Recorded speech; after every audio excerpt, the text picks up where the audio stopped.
Hey guys! So, meron na naman tayong bagong product na i-unbox. Ito yung Boya Ultra Compact Wireless Microphone. Sobrang excited ako dito sa product na to dahil gustong-gusto ko talaga magkaroon ng mic. Para hindi mo naririnig yung paligid. Pag maingay sa labas, hindi naririnig sa video. Nabili ko to sa Lazada for 1,900, almost 1,900. Ito yung laman niya sa loob. Ito yung manual. And then, dalawang USB Type-C na cord. And then, the product itself. May option doon na isang receiver and isang microphone lang. Pero ang pinili ko is yung dalawa. Kasi, ang gusto ko sa kanya is pwede siyang mag-record ng sabay. So, pag meron kang kasama, ipagamit mo sa kanya yung isang mic. So, maririnig kayo ng loud and clear. Kayong dalawa. Meron ding color pink nito. Sa mga pink girlies dyan.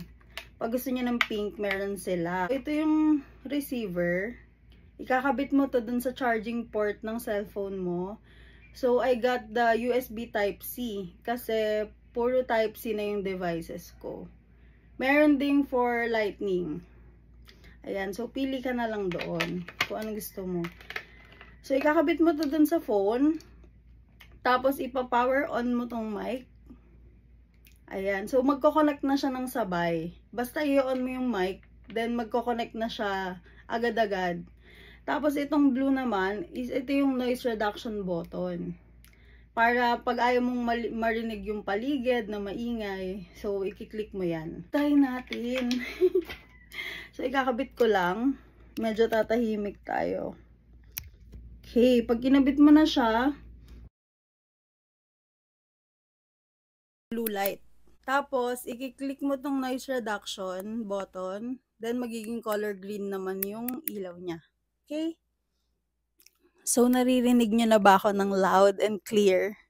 'Di ba? Ito yung sinasabi ko. Hindi nyo na naririnig yung maingay sa video every time na nagre-record ka ng something. Hindi nyo na yun masyadong maririnig. Or hindi na talaga. Pag wala pa kayong budget, tapos gusto nyo magkaroon ng microphone, ito na yung decent na microphone na makukuha nyo at a very affordable price. Sobrang linaw ko, 'di ba? So, sa mga gusto mag-avail nito, ilalagay ko yung link sa comment section. I-click nyo na lang doon. So, yun yung Boya official stores. So, hindi kayo maloloko doon. Sobrang saya ko. Bye, guys!